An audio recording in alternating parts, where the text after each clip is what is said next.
నమస్తే అందరికీ ఈ వీడియోలో మన కర్నూలు నగరం నుంచి 10 కిలోమీటర్స్ డిస్టెన్స్ లో నందికొట్కూరు వెళ్లే మార్గంలో ఉన్నటువంటి సిటీ ఫారెస్ట్ ను మనం ఈ వీడియోలో చూడబోతున్నాము. మెయిన్ రోడ్ కి ఎంట్రన్స్ లో ఈ విధంగా బోర్డు అయితే ఉంటుంది. ఇక్కడ నుంచి 1/2 కిలోమీటర్ డిస్టెన్స్ వెళ్ళగానే మనకు సిటీ ఫారెస్ట్ అయితే కనిపిస్తుంది. ఈ సిటీ ఫారెస్ట్ లోకి ఎంట్రీ అవ్వాలంటే టికెట్ ప్రైస్ అయితే ఉంటుంది. పిల్లలకు వచ్చేసి 10 రూపీస్, పెద్దలకు వచ్చేసి 20 రూపీస్. ఈ సిటీ ఫారెస్ట్ లో మనం మెయిన్ గా చూడవలసిన ప్రదేశాలు ఏంటి అనేది మనం ఒక్కొక్కటి అయితే చూద్దాం ఫ్రెండ్స్. ఫస్ట్ వచ్చేసి వాకింగ్ ట్రాక్. ఈ వాకింగ్ ట్రాక్ వచ్చేసి 5 కిలోమీటర్ల మేర ఈ ఫారెస్ట్ ఏరియా అంతా ఉంటుంది. నెక్స్ట్ వచ్చేసి వాచ్ టవర్, యోగా కేంద్రం, మొక్కల పెంపక కేంద్రం, ఓపెన్ ఎయిర్ థియేటర్, ఇంకా ఈ సిటీ ఫారెస్ట్ లో ఈ విధంగా పగోడాలను కూడా ఏర్పాటు చేశారు.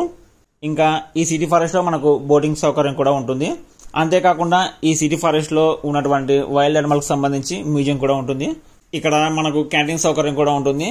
నెక్స్ట్ వీడియోస్ లో వీటికి సంబంధించి మనం డీటెయిల్ గా అయితే తెలుసుకుందాం friends. So please subscribe my YouTube channel.